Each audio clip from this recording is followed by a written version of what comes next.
want to introduce our first speaker of the year. Fresh off of a, well, not quite fresh, but close to a fresh off a, fresh you're going to get, trip back from the down under. So we have Dr. John Gardner, who's a professor here in our Department of Mechanical and Biomedical Engineering, and has been here for a number of years. He also directs the energy efficiency activities for the Center for Advanced Energy Studies. And he, again, just like I mentioned, he just returned from a 6-month stint down at the universities of Melbourne and Auckland. And he was doing some of this work and research and modeling and control of the energy systems for smart grid applications. Prior to all that, you know, he got his bachelor's degree, his Bachelor of Science in Mechanical Engineering from Cleveland State. And I'm not going to put years on this. I'm not going to talk about what years. And then he got his master's and PhD from the Ohio State University. So that's not just any. And then he was, before coming to Boise State, he also was a faculty at Penn State University. So he's been around and done a few things. And again, I've known John since the very first day I walked into this building, and he's always been a mentor to me. So I really am excited to see what he has to say about his trip to Australia. So let's everyone give him a wonderful welcome. So as Don mentioned, I did a sabbatical in Australia. So a lot of the work I'm presenting here was work I did while I was kind of sequestered in a 5th floor office. With no, so completely out of sync with email. I was still in touch with people, but boy, that like 14-hour difference was lovely because I would answer a bunch of emails, and by 9 in the morning, everybody here was asleep and it went dead. And so I didn't have any emergencies at all. So I highly recommend it. It was great. And I also, of course, did a little travel. My wife and I were down there. My daughter came to visit when we were in New Zealand. So this talk is going to be interwoven. There's 2 talks in here. There's just a little bit of a travel log. So I've got a few pictures, some stories to tell about that. But also this research effort that's been going on for about a year and a half now. We've got Ryan Schwartz got his master's last semester in this area. Jason here is gonna defend any day now, and so it's going on. We've got at least one publication in the works on this one. So, and we're talking about essentially building on swarm behavior, which has been a big thing about robotics and biological studies, and see if we can bring that into a swarm of buildings, which seems kind of odd because buildings don't move, but we're going to get a similar kind of effect out of it. Cool. Okay, so a little bit of background about the problem. Why are we doing this? What's the big deal? Talk about this program, this issue that's showing up in utilities around the country called demand response. We'll define that a little bit. Talk about that means in the context of this new development called the smart grid, and then we're going to get into some of the modeling about this. So basically, what we're looking at is a population of homes, and essentially looking at air conditioners of N homes, and that N can be 25 or 10,000. And then we're going to look at what happens if we let them talk to each other a little bit, just a tiny bit, and some of the good effects that come out of that. So we'll have some theory, and then we'll have these little travel log interludes along the way. So here's the first one. We're going to start here. So got to Melbourne, and it's, one of the things about Australia is that it's really similar and it's really different. So some of the things, you get there and say, oh, everyone's speaking some form of English, and the food is very similar. But it's those little differences that kind of throw you a little bit. But what I want to focus on here is one of the similarities. So I gave a seminar at the University of Melbourne, and I started out by talking about football, which is, as everybody knows, football is different in different countries. In all of Europe, you say football, you think you're talking about the round thing when you kick into the net. Australia's got a football that's not soccer, they call it soccer. And their football looks a lot more like rugby, but without the rigid structure that goes with rugby. It is really an amazing thing to watch. But I wanted to talk about that because there was at least one common ground. So I said, if you don't know anything about Boise State, you should know this, right? Or if you've heard anything about college football, you should know we have this really weird football field. And I was there about a year ago, and if you're a tennis fan, you know that this is the beginning of the Melbourne Open. So this is going on right now. And I thought, oh no, they'll understand that too, because this is how they play tennis in Australia. They do it on a blue field too. So there's some similarities there. We didn't have cars when we were in Melbourne. We would rent cars for trips to see the country, but day-to-day stuff, we just brought a couple bicycles and did a lot of walking around, very urban existence. This is the building where I was working, the electrical and electronic engineering building at the University of Melbourne. This is right on the door, this sign. I went, oh man, they're just like the US, they're really bad about bicycles. Oh, you bring bicycles in. Well, you got to read the sign.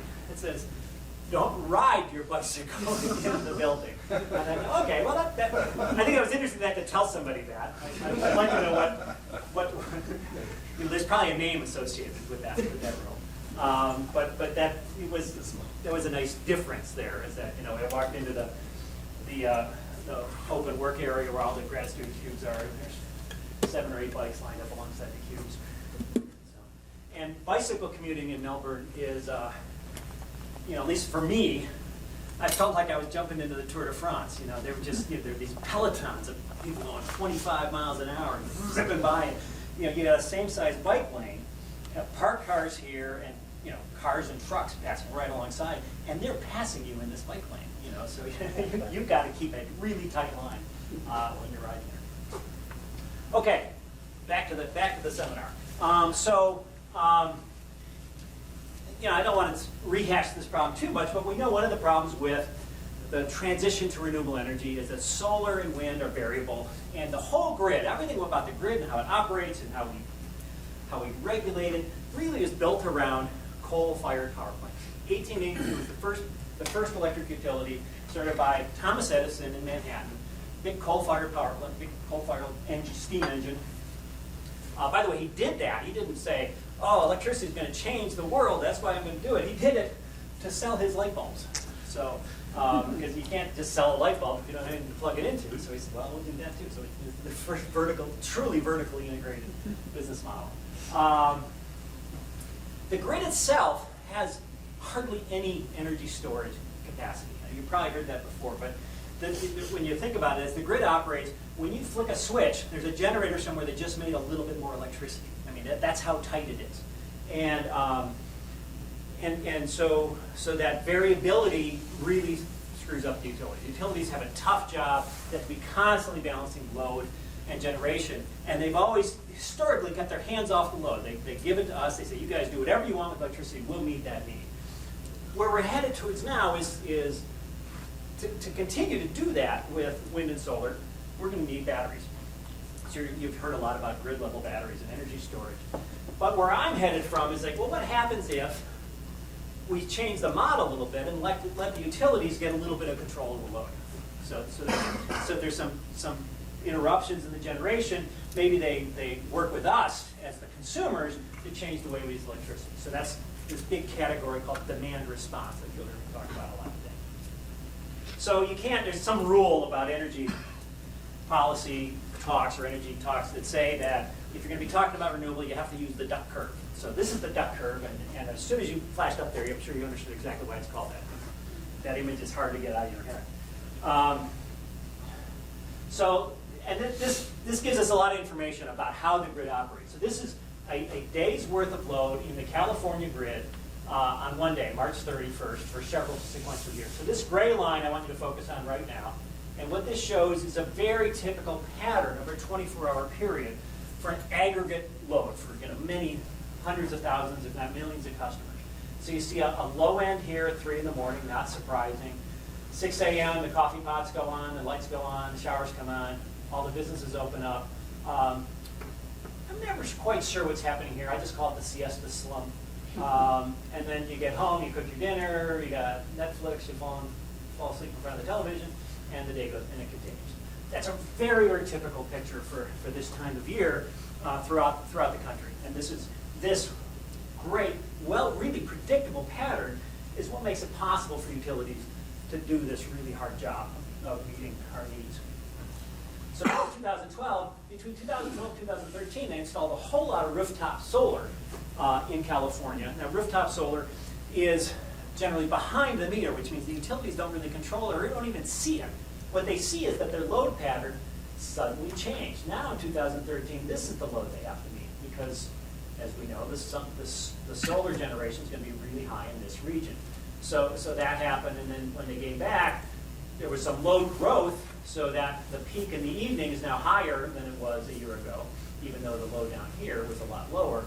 And so what they predicted, and this was a paper written in 2014, a report in 2014, what they're saying is as we continue to roll out the rooftop solar initiative in California, we're going to have two really big problems. So they talk the belly of the duck and the neck of the duck. And the neck of the duck is that this is a very, very steep slope for loads for utilities to meet as the load changes. Like I said, when the load changes, they have to change the way they generate electricity. 13,000 megawatts change in 3 hours is a huge thing. And to give you an idea about that, a typical nuclear power plant unit is on the order of about a gigawatt. It does not like to change. Okay? You turn those on and they run. So they have to be down in this region. So these very fast changing loads are usually natural gas power plants or something like that. Combustion turbines. They're not terribly efficient, but boy, they really respond quickly. And we usually have them allocated doing other things, so we'd have to completely change the way we use those to meet that steep load, or even have to build some new power plants to do that. So you might have seen some studies somewhere along the line that says, if you too much wind and solar, you could actually increase the use of fossil fuels with the carbon emissions. Those reports tend to really kind of cherry pick the data a little bit, but what they're getting at is that you do put a stress on the fossil fuel resources when you have things like that. The second problem that comes in here is what they call the belly of the duck, and this is a little more subtle, but there's these big nuclear and coal plants kind of drive the heartbeat of the grid. These are big, massive turbines, and that inertia of the turbine really helps keep the grid stable. So you can't turn them off. You've got to commit them and have them running or the grid doesn't operate correctly. And so there's a certain minimum amount of generation that's going to have to come from power plants, from these big power plants. And if it's like in this region, then what you have is an overgeneration problem, where the belly of the duck got below that baseline, and now they've got a point where there's excess power that they got to get rid of.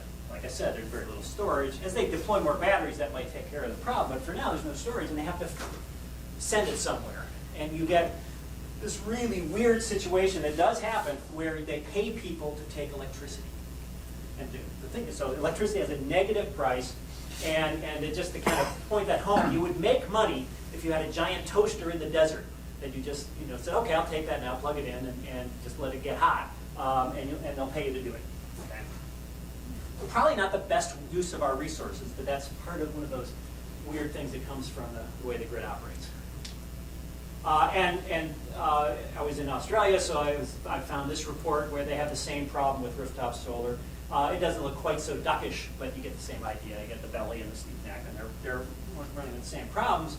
And so about a year ago, when I got there, Tesla had just installed this out in South Australia. So it's way out in the desert. I didn't get that far out west of Melbourne. I didn't wander very far away, but basically, these giant batteries, and I assume, I don't know for sure, but it's the same technology they use in their cars, and they mass produce them, roll them out there, install them in really a significantly short period of time. It didn't take long to commission this and get them running, and at least the first months or so of operation, they were thrilled with it. It was responding faster than they thought it was. It was really helping to solve a lot of their problems, and so that's a real success story. But getting back to the demand response issue. So those are things that the grid operators do, the utilities and organizations like that. But now let's look at what we do, right? So in all of our homes and our businesses, we have these, they're called thermostatically controlled loads. So think of a freezer, a refrigerator, an electric hot water tank, your air conditioner. And they're not, we think of them as being designed to maintain a temperature. But that's not entirely true. They maintain the temperature within a range. There's all these thermostats have a dead band. There's a low range and a high range, and so the actual temperature is going to be varying throughout here. The band might be as much as a couple degrees Fahrenheit. And so that's important to realize that, because we already live with this. In fact, we don't even pay much of attention to it, right? That there's this range of temperatures for our homes and for our hot water tanks. And by the way, if you don't do that, you can kind of think this through as a thought thing. If you make that as you make that deadband smaller and smaller, these oscillations go faster and faster. What you have is your system shutting off and on all the time, and that's really bad for the equipment. So this is sort of the compromise that they do this for. But when it's on, it's using electricity, and when it's off, it doesn't. So that's the thing to keep in mind, is that if we control that thermostat setting, we're actually controlling the way it uses electricity. So, and we do that. So Idaho Power does this, utilities across the country do this. In Idaho Power, they have something called the AC Cool Credit Program. They ask you, would you go in this agreement with us? We'll pay you $5 a month and your summer bills. It's about $15 a year. And in return, we're going to install a little radio-controlled relay on your air conditioning compressor. Not on the fan, but on the compressor. And so there are certain times a year, maybe once, and maybe not at all, maybe 2 or 3 times, where we're going to just cycle your air conditioning compressor on and off for 10 minutes at a time. The fan will still work, and what they say is you probably won't notice. And some people don't notice, but some people do. But the idea here is on those hot days, of course, that's the day they want to do it, is when it's hot. This is what they think the demand's going to be, and maybe they can't quite make that. Maybe they don't have enough generation capacity to hit that. Maybe they're getting really close to it.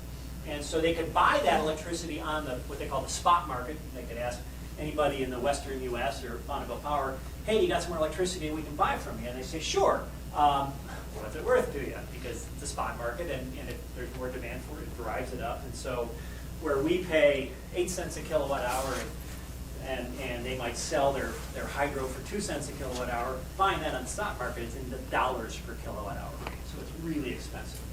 And it's hard for them to pass that on to us. They do everything they can to do so, but sometimes it doesn't work for them, so it hurts their bottom line.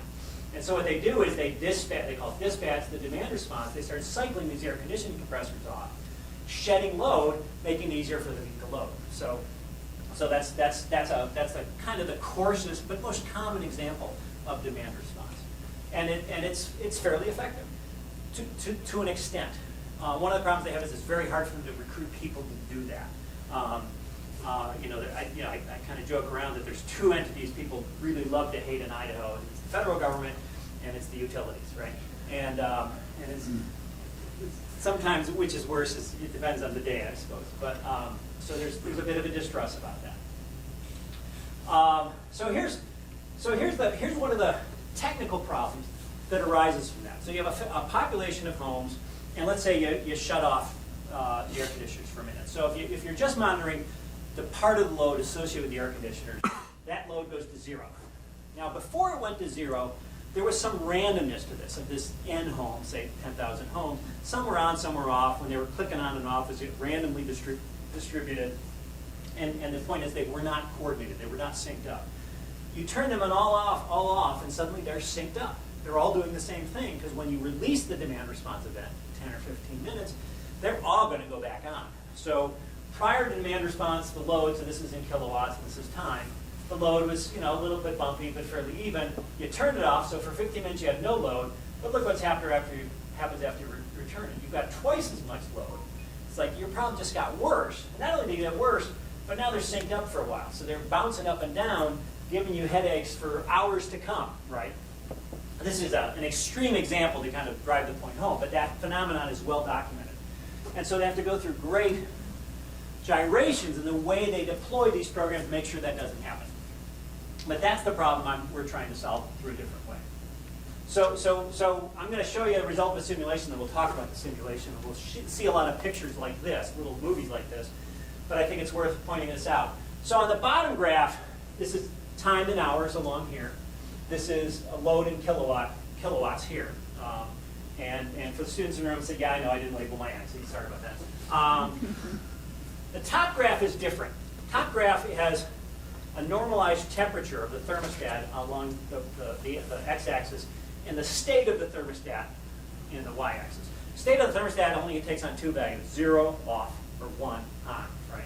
And the normalized temperature is normalized to the deadband. So this is the low end of the deadband, that's the high end of the deadband. So I've got this new variable, I'm calling it theta, that just looks, regardless of what your particular temperature setting is, your normalized temperature goes from 0 to 1. So this red dot's, say, a home, and as the simulation goes on, the air conditioner's off, it's a hot day, so it's going to move to the right as the internal temperature gets on.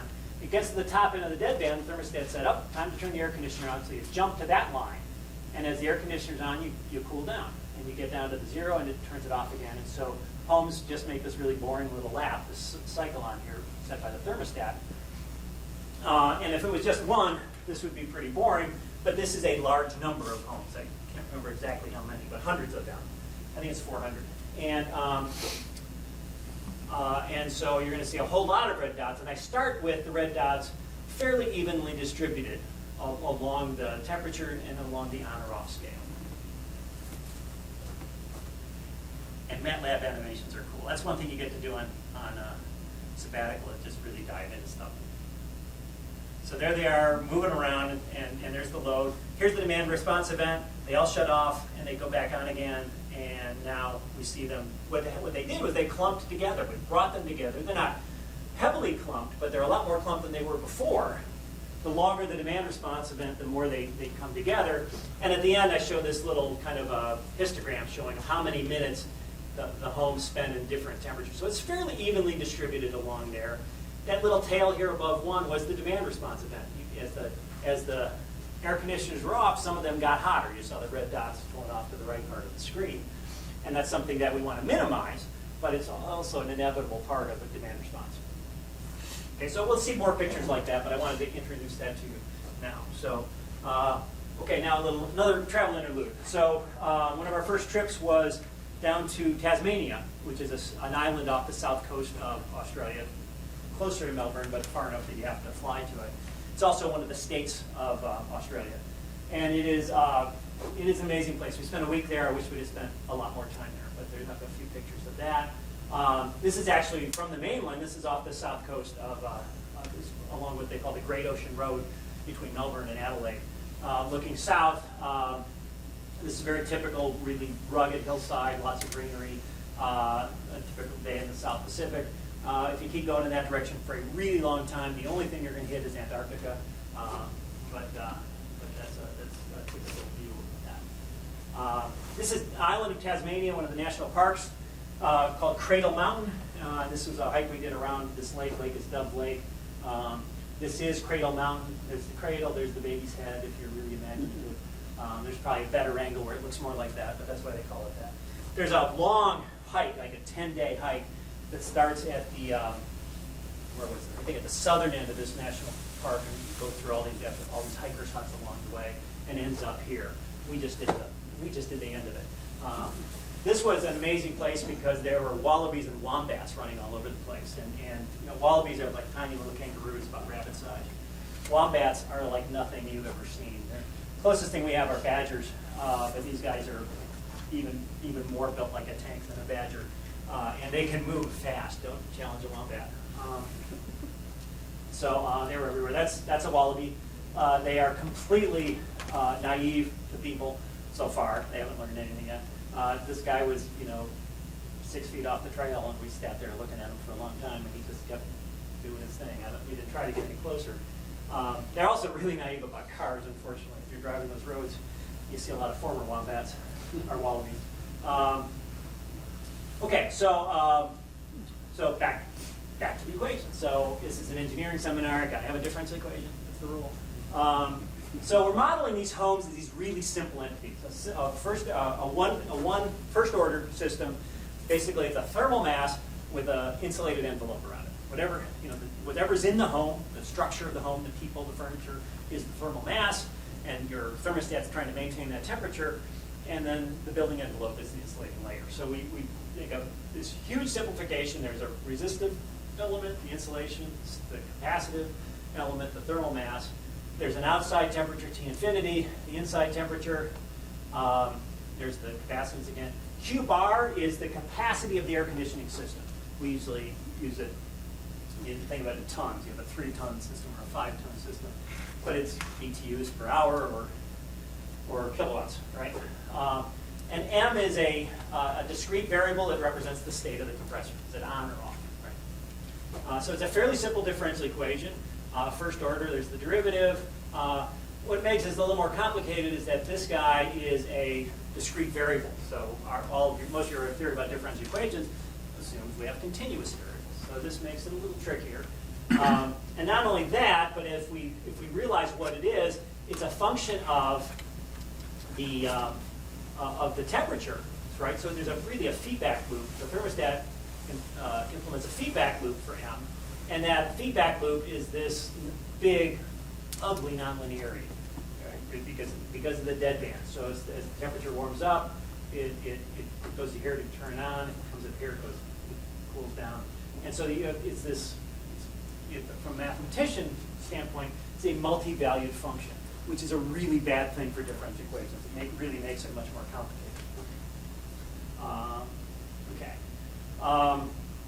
So if we're aggregating a whole bunch of these, we can compile thousands of these together into a big matrix. And the question is, well, what should we use for R and C? And so the worst case scenario from a utility operator, grid operator standpoint, is if they're all the same. That seems a little naive, right? Of course they're not all the same. They're houses until you start looking around and say, well, maybe they are very similar in certain areas. Anyway, if you've seen some of the new developments. This is, by the way, a Google image Earth of somewhere in southwest Boise. This really happens. So there is increasingly more similarity among homes than diversity. Okay, so we can aggregate a bunch of these together. If you put a bunch of, hundreds of these together, you can represent that equation into this really nice compact vector matrix equation, where this is a vector of all the derivatives. It's a big n by n square and diagonal matrix, and these are the input matrices. This is a row matrix. That's a big diagonal square matrix as well. And those are what the matrices look like if you're interested. And this gets me back to that normalization I referred to in the earlier. So I'm going to call theta as the temperature of the house minus the set point, which is the low end of the deadband, divided by the deadband itself, which is this del term. So it's a nice little dimensionless unit that neatens everything up quite a bit. So we saw this population before. It's worth seeing it again. So this is still the same graph. There's all the homes. It's kind of hard to see that they're doing this counterclockwise rotation around my racetrack here. Then at 2 hours we do a demand response event. I'm not going to be able to pause it very well. 2 hours we do a demand response event, and when it's released, all of them are in the off state, and then some of them pop up to the on state, and now they have them chasing around. But there's really no mechanism to even it out. Now, in reality, this is a highly friendly, naive simulation. In reality, there is diversity among the homes, and there is more diversity among their operations. So what happens is, if you look at this in the real world, and this happens all the time whenever there's a blackout on a hot day or a brownout, the same thing happens. There is this swing that dissipates. It looks like a highly damped system. So there's usually an overshoot and undershoot, and maybe one other overshoot, and it tends to level out over time. So this is kind of the extreme version of that. Okay, and then so that's the problem we're trying to solve. And then we got this other thing about turning over control of your thermostat to a third party, to any third party. I think everybody would find that a little annoying, but we all have these little Amazon spies in our house now called Alexa. So I don't know. We seem to be kind of picking and choosing how we want to control our privacy. And there's also some cybersecurity issues too about this can be hacked. And if your thermostat is now part of stabilizing the grid, if that can be hacked, then maybe bad actors can use that to destabilize the grid. So there's lots of questions that come up with that. So how do you choose that? And the approach I was taking was, or how do you fix that? The approach I was taking was, let's see what we can do within this population to make them inherently more stable, rather than trying to control each one individually. Is there a way to have them work together to come to a better response? So it got me thinking about swarm behavior. And so you just Google swarm behavior. This is a swarm of blackbirds. And what happens is the birds they're probably brighter than we think they are, but they're still not rocket scientists, and yet they're developing these patterns that have a lot of randomness to it, and yet an incredible amount of coherence, right? They're not just, it's not the random noise. There's these patterns that actually look quite beautiful that we find mystifying. So, so is there a way we can build on that? In fact, researchers have been looking at it for a long time, and they said, well, maybe we can simulate something like that. So there's a simulation platform called BOIDS, and it's not just somebody from Brooklyn. It's a clever acronym, BOIDS, and I apologize for not knowing exactly what that means. But they said, let's develop these simulations, these little things that can fly, and give them some simple rules, because we think birds are simple, and see if they can't get similar behaviors, right? So the simple rules, they said, is that if you're in a flock of these agents, 2 rules. Look at your nearest neighbors around you and find their average velocity. You know, so we simply assume the bird has a little calculator, I guess. Find their average velocity, and your velocity vector should be the average of theirs. So if one's going this way and one's going this way, you go that way, right?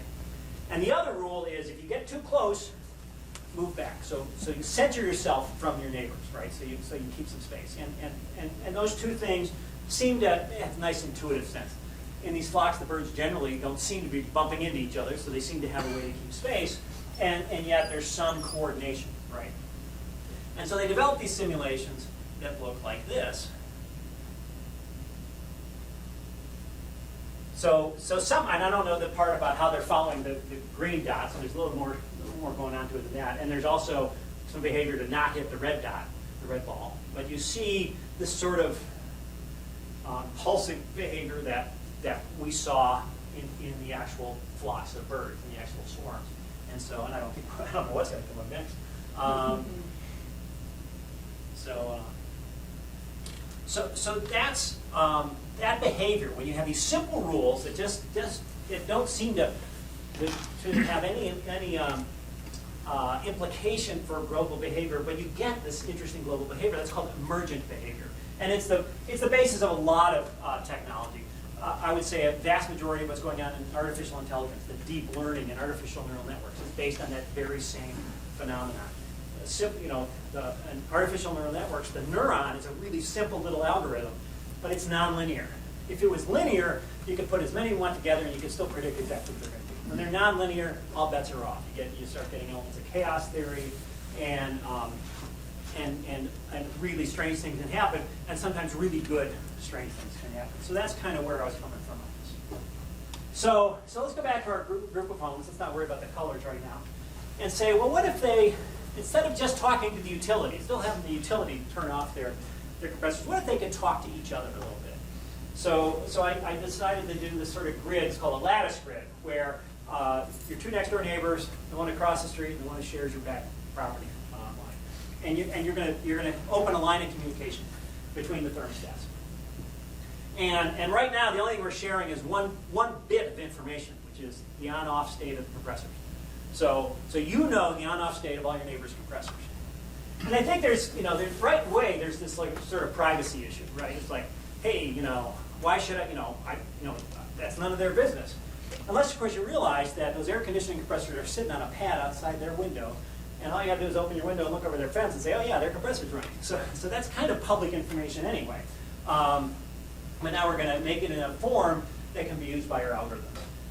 And that's not the only way to connect a bunch of homes. We could actually make it more complicated by letting them talk to each other, the corner ones, so we can have 8 of them that they're talking to. Or you can do what's called a ring lattice, where you go to your next door neighbors and the 2 next ones, and everybody does that, and the people at the end wrap it around into a ring. In this case also, we talk about, they call it periodic boundary conditions, which means these homes talk to these homes, and the ones on the top talk to the bottom. And if you're a topology geek, you say, oh, you just made a torus. And if you're not, I just lost you, but that's okay. It does make for a nice symmetric operation.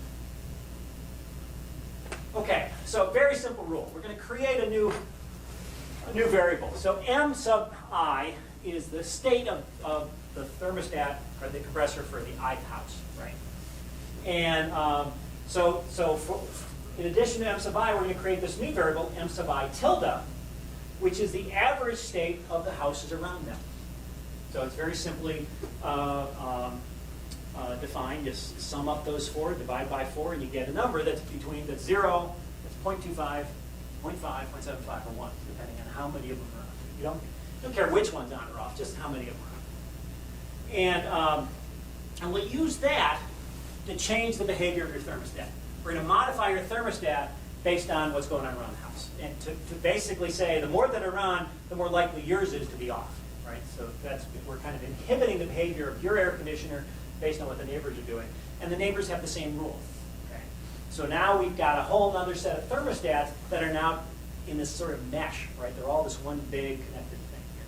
So on the left here is how a normal thermostat operates. So here's that normalization I talked about from the beginning. So your thermostat, if you're in home I, has these rules.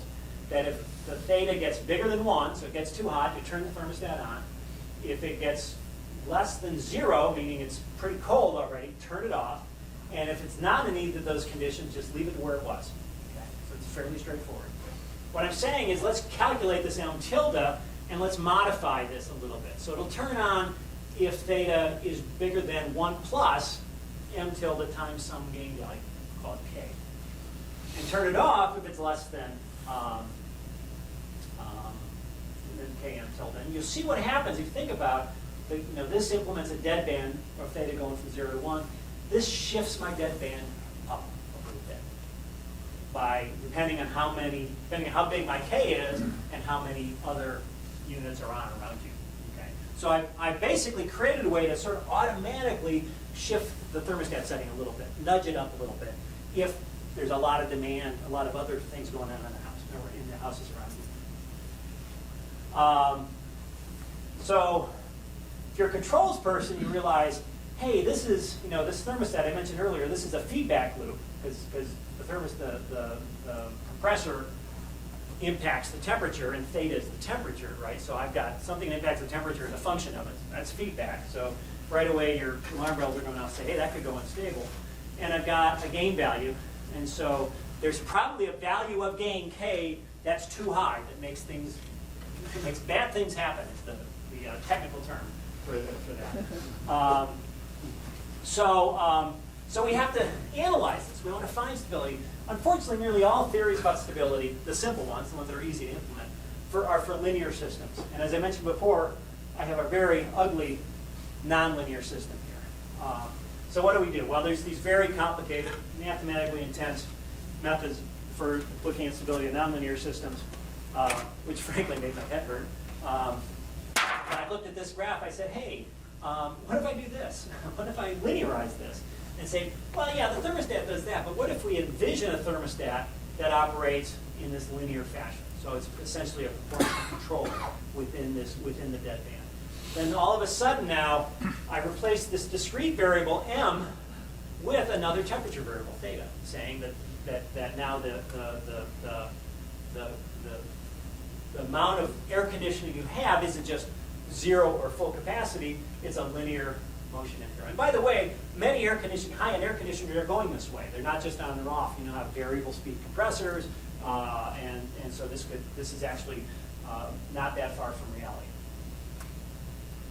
So then we pull in one more piece of theory called graph theory that basically lets us look at a connected group of agents and represent them mathematically with this big adjacency matrix called A.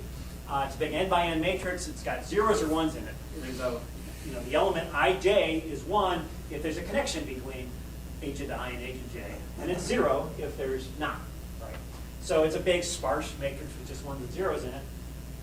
But this calculation now becomes one for the entire vector of for all n homes becomes this very simple little matrix addition. So my whole column of m tildes for my 10,000 homes is equal to 1 over d, the degree, the number of homes connected, in this case 4, times this big adjacency matrix, 10,000 by 10,000, times the column of all the current states of the thermostats. It's probably not how we do it as we'd implement it, but it gives us a handle on how we're going to analyze this theoretically. And so I'm just going to gloss over this. Basically, we just talked about this. Here's my new feedback law. Basically, m is just like theta minus m k times m tilde. We do a little bit of algebra here. This is how you calculate it with graph theory. And now my system matrix becomes this big ugly thing here. But these are all things I know. And K is embedded in here. And we can make some predictions about stability by looking at the eigenvalues of that matrix. So with the wonders of MATLAB, you put all this thing in here, you say, well, what do the eigenvalues look like for K equals 0.5? What does it look like for K equals 0.8? And so on, to find when the eigenvalues start going positive, which is when the system goes unstable. So we can find a theoretical stability limit for K for any given case. And what we found in this particular case, and generally there's some really interesting structure and symmetry going on here, is the stability limit is almost always about around 1. So if you keep K less than 1, it'll be stable. If it goes greater than 1, it'll be unstable. Now this was based on a huge simplification, so it's not perfect. In fact, the kind of the core Jason's work is to round off file off the rough edges of that theory, and he's doing a great job of it. But this was where I was 6 months ago.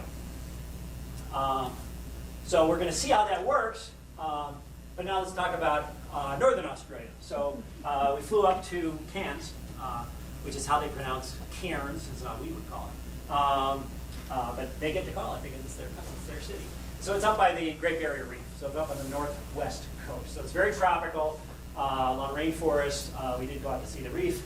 I didn't pull my cell phone out. But we got to a place called Palm Cove, just north of Cairns.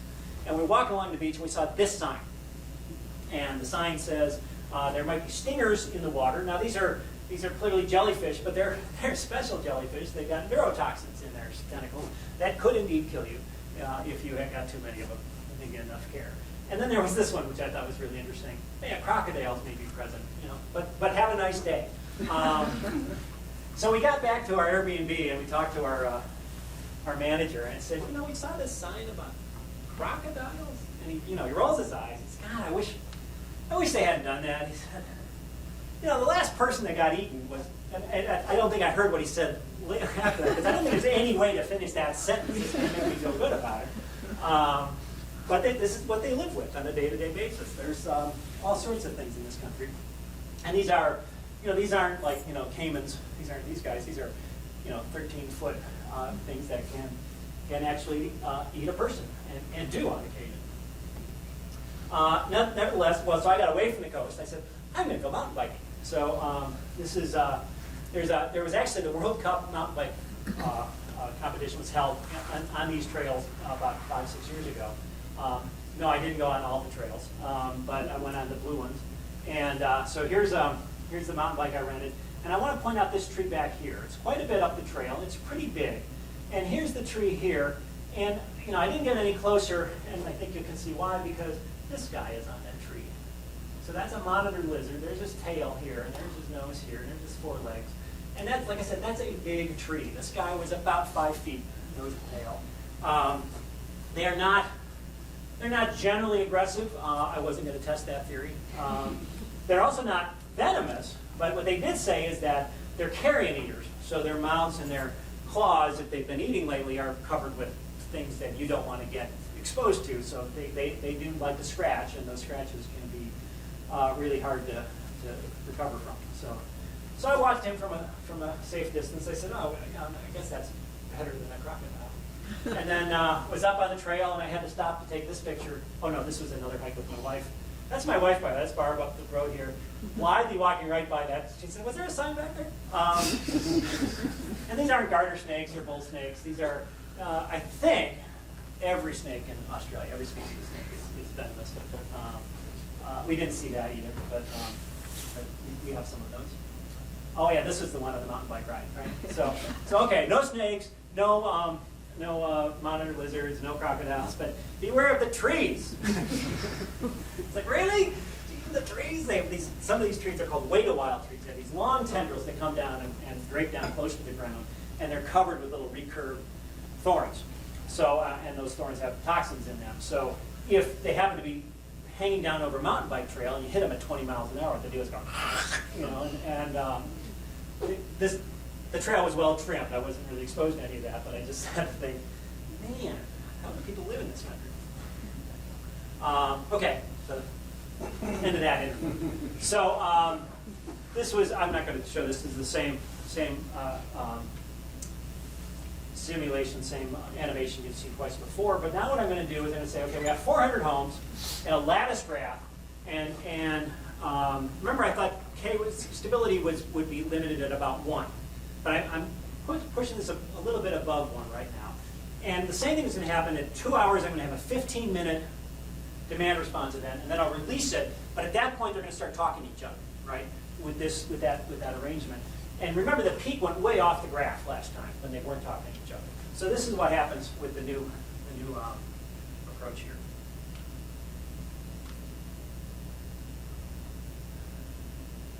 So you still get a peak, but look how well distributed they are, right? They weren't nearly as clumped up, and boy, that peak didn't last for very long, and it fell right back down again. Now there's this high frequency ripple in here that's not good, and we haven't really gotten a handle on that yet, but boy, it's a huge improvement. And the utility or the grid operator didn't have to do anything to do that, other than just have this peer-to-peer communication happen. There was no central controller pulling a bunch of knobs and everything. It just took care of itself, and it made it more inherently stable. The histogram here shows a little bit about what's happening. Remember, before that histogram at the end was very level, right? Didn't have much variation. Here you can see it's more of a skewed distribution to the right because we've pushed the deadband to the right a little bit. In fact, we've allowed a little bit more of the tail out here. There's a little bit more of excursions into the too hot zone, but not much. We didn't really, and that's the important point, we didn't really change the temperature setting in the house. We just made the deadband a little shorter. And if you're familiar with HVAC systems, there was a price to be paid for that because the equipment was cycling more often. Right? There was more on and off cycles, and there's a price on and off cycles. They're wear and tear on the equipment, but there's also the good effect there. So that was at K at 1.1. So now let's look at K at 1.2, just a little bit higher. Remember that we thought the stability limit was 1, and now we see, what do you call stable at this point? But clearly these jitters here are not good for this. This would be unacceptable, right? So whether it's stable or not is not so much the point. It is unacceptable. So we are finding that there's some correlation between our theory and our actual implementation. And you can see we leveled it out very nicely. And that shift, that skew of the distribution is even more pronounced. This is another similar graph. It's not animated, but this was in a paper that Ryan and I just submitted. Should have the reviews back any day now. So this was with a heterogeneous population. So this was, now instead of the homes all being identical, they all those characteristics fell into a defined statistical distribution. And also in those previous simulations, the outside temperature was constant. Now we actually have an hourly temperature change from the Boise weather station. So this was for a given day in July. And this area here is the aggregate load of the air conditioners as the temperature gets warmer during the day. So here's 9 a.m., noon. And the heterogeneity shows a lot more fluctuation here. The red shows the demand response event. The green shows what would happen if we hadn't done anything. So this is that oscillation. You see it dip down here, back up again. And like I said before, it damps out. It damps out for 2 reasons. The heterogeneity of the population helps do that, but also the outside temperature's dropping. The problem tends to go away, but still those swings are a pain in the butt if you're a grid operator. The yellow shows what happens if we had implemented the peer-to-peer communication, and you can see that it looks an awful lot like this side, just going down at the other end, right?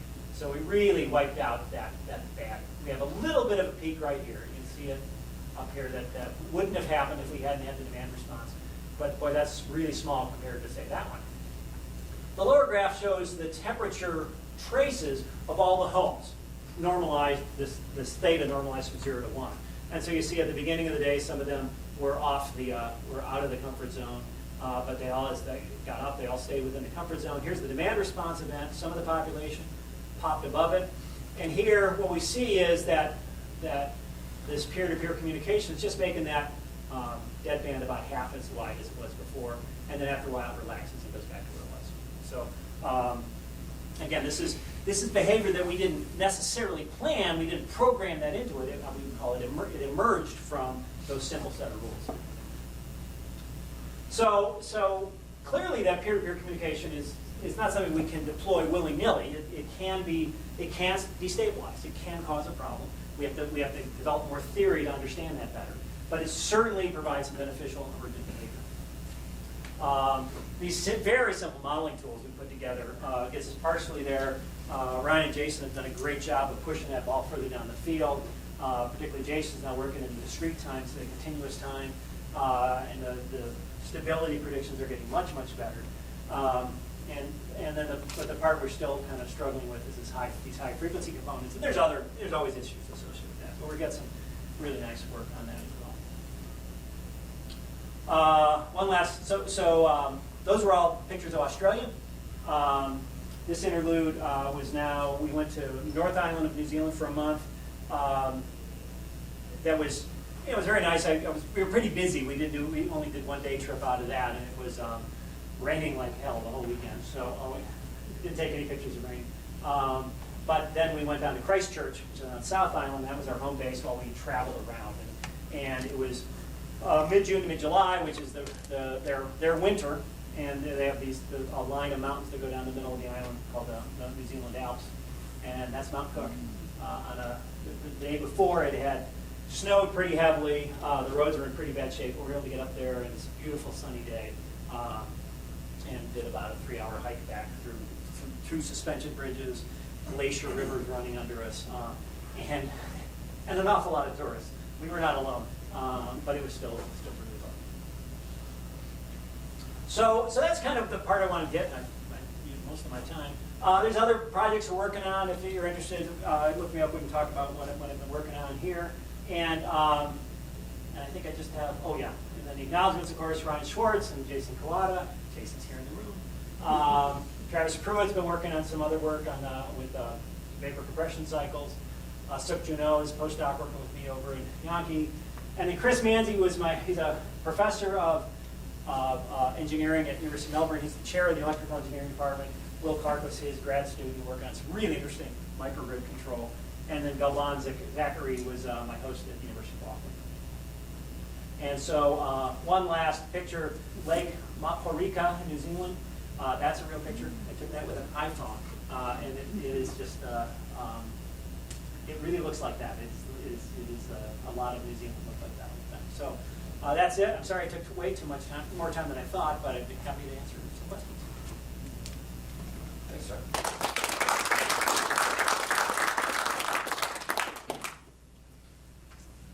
Time for some questions. Questions about the details of that differential equation? Yeah. Back towards when you had the initial change in the simulation, and you mentioned that it was better if you had some oscillation towards the end. Better if I had oscillation? But the K for 1.1. Okay. It was better if you had the off. Oh, right. It's better if I had the oscillation. Right. Yeah. Yeah. Was the oscillation just caused by a function of the houses continually change each match the ones around them, or is it? I don't know. I'm going to ask Jason if he has any idea what's causing that high frequency jittering. We haven't come up with any thoughts on it yet. I don't know if you've gotten any insight in the work you've been doing. So the only thing I can think of is that the added criteria that we add to the things that it allows for it to switch not falling to normal temperature. So making the gain value makes that criteria stronger, which allows it to switch more frequently, but I can't tell exactly what's happening. Okay. Other questions? You and then you and Jeff. Yeah. So I'm just curious, when we were talking about the kind of more specifically about demand response, I was thinking, so you've got all of these air conditioners that are basically on remote control, and you turn all of them off in order to kind of drop the required energy level. Has anyone looked into just turning half of them off for a short period of time and then turning them back on and turning off the other half kind of to offset each other? That's actually what they do. Oh. So Vital Power is like 30,000 homes in this program. they divide them into 3 or 4 groups, right? And those groups aren't all in the same neighborhoods because they don't want to get this effect on any one feeder. So they have this overlay of throughout the whole area. So at any given time, they'll turn off, maybe 10,000 of them for 10 minutes, and as they come back on, then they'll turn off another 10,000. So they can keep that lower thing going on, and hopefully those spikes don't impact any one feeder too much. But yeah, that's precisely what happens. You in the back. In your graphs, when you're talking about you have the equal demand and then you turn it off and then everything syncs up. On your last one, you showed the very jagged power up spike and then a little more, flattened out. Is that basically just a one-time thing where it would happen, we'd have to deal with that at first, but then everything would be in communication forever on? Or are you talking about having to reboot That's this? a really good question, and that's something we've been grappling with too. Because once you start implementing the communication, you've changed their behavior. If you turn that off, then you get another transient. You turn it off suddenly. So going back and forth between these modes is something we've been looking at. But really the holy grail here is not just to have demand response for 2 days out of the year, it's to have it continuously happening. So, if the wind farm out here by Mountain Home or past Mountain Home, has this variation in its generation, that could be hooked up to a mesh of air conditioners that are responding in similar ways. So instead of this what I call a sledgehammer approach to demand response, turn everything off, have it a little bit more elegant where it's more of a load following demand response. And that communication can help make the whole system more robust and less open to disruptions. Question over there, James? Yeah, John, 2 things. First, could you comment a little bit on the role of hydropower on the effects of the duck curve and how that might affect things? And secondly, the duck curve is within a time zone. Is it possible to start transporting energy across time zones to smooth that out? Yeah, that's large. A lot of that does happen still. So the grid is very expansive, right? And so the western grid goes from just past the Front Range all the way to the coast, and from Mexico to Alberta. But it's highly interconnected. So yeah, there's some of that. The thing is that the grid operators are very isolated. So there's a grid operator that runs most of California, right? So their job is to take care of that, and they can make deals with the other grid operators, but they don't. They tend to be day ahead, or Idaho Power makes deals 6 months in advance, right? So it's hard for them to do that. That's changing. There's now a new market out there now called the energy imbalance market. Stephanie can talk about more than I can. That basically makes it go much faster, right? That's like 15 minutes, something like that. So there are solutions that are really trying to get to exactly that point. Your point about hydro is a good one. Hydro is a great, has more flexibility than most, certainly more flexibility than coal and nuclear. Once you get a nuclear power plant, don't mess with it, it's working. Hydro's got, you can change the flow through there within limits, right? So they're all licensed through the EPA. The EPA says you've got to maintain minimum stream flows, you've got to keep under maximum stream flows, and you've got limits to how fast you can ramp. Because of, if you've ever been a fly fisherman downstream of a hydro dam, you're very grateful for those limits because when the water suddenly starts rising, you want to get time to get to shore. So those things happen. Idaho Power's got very fortunate that those 3 dams they run in Hell's Canyon, they can use them in concert. So those, they don't have to worry about run of river because they basically create reservoirs between them, and so they move those reservoirs really fast. They can move 6-8 feet a day because that's what they're using it to balance it. So that can be a solution, but it's very limited. There's only so much you can do with that stuff. So, yeah, right. Yeah, so talked a lot about using the demand response for the compressors on AC and residential. Do you see this demand response technology filtering down into maybe residential heating systems and then also into the commercial field as well? So in the commercial field, it's definitely happening. Okay. It's a different problem because they generally don't have thermostats with deadbands. They're much more gradual. So Idaho Power has another program with it used to be a third-party aggregator. Now they do it. So they really big loads, and they've talked to Boise State. We've declined to participate, but the Simplot and Microns definitely say sure, if you have a call for it, we'll drop our load by, 3, 4, 5, 10 kilowatts for so long, and as long as you pay us that check, you just promise us to do that. So, and the irrigators have the same thing. They get a big rebate if they participate in this. So those programs certainly exist.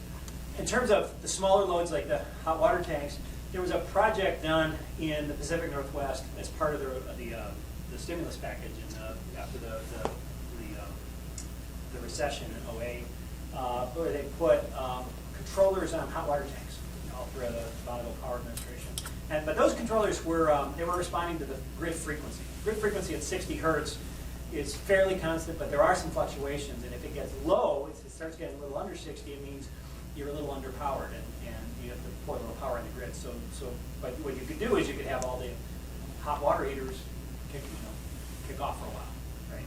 And if there's too much, you have to kick on to pull some more power. So that's there. I've been looking all over for the report on that. I remember seeing the presentation about it being deployed. I haven't seen the results of that. So since the report didn't make it to daylight, I got to think the results weren't very interesting. But those things are all being tried. But I think if you can communicate them between them, you can really increase the power. Right now, these are all either centrally controlled, the communication path is one place to all of them, or they're just all autonomous and doing their thing. So. Yes, Doug? So, your example of the wind farm being paired with like the smaller buildings, do you see this period here as changing the business model to be more paired like that instead of through like a DSO or a distributed system operator? To Yep. change the Yeah, there certainly is an element, an option there for a business model, right? Yeah. You could, and the interesting thing about this, so what she's implying is that the wind farm could make a deal with, say, a big apartment building, right? The Fowler, for example, right? They're all these hipsters who want to do everything good for the environment, right? So they all have this technology in their home. What if wind farm made a deal with them, saying, if you get into my system, you can counteract some of my fluctuations and make my energy then more valuable to Idaho Power or to whoever utility is buying it. Now, the utilities say this electricity isn't very valuable to us because we still have to balance things. So what if I could take care of some of the balancing? Interesting, I'll get your opinion on this. It seems to me that transaction would lie outside the Public Utilities Commission. There's nobody that would say no to that. Yeah. But what would was then the wind farm would have to make the case that this energy is now more valuable now because you pay me more for it. So, yeah. value of it. Right. Yeah, Yeah. it's like the solar storage. Right. thing that's Yeah. happening, Right. Exactly. Similar, but without having to build a new infrastructure. Mhm. We're all thermal batteries. Yeah. Okay. Well, I overstayed my Yeah, welcome. I do appreciate it. Okay. Thank you very much, John. Okay.